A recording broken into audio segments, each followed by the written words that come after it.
don't buy no one family house. You're buying multiple family. Because you want to go into business right away too. Tenants will give you headaches, but they'll also pay you your rent.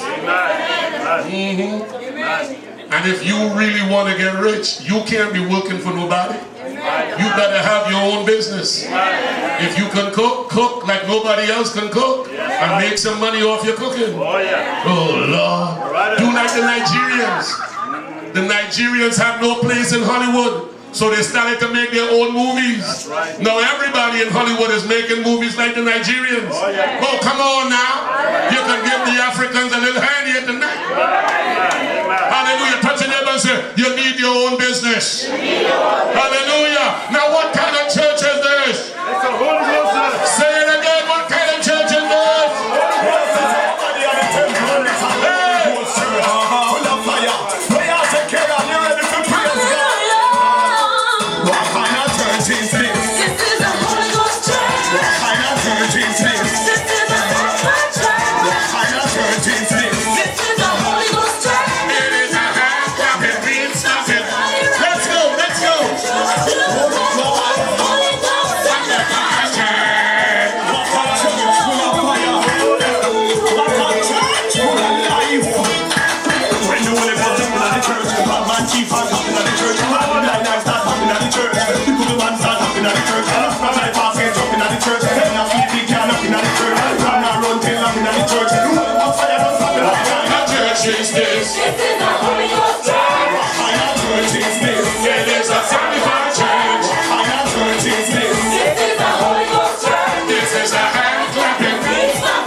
It's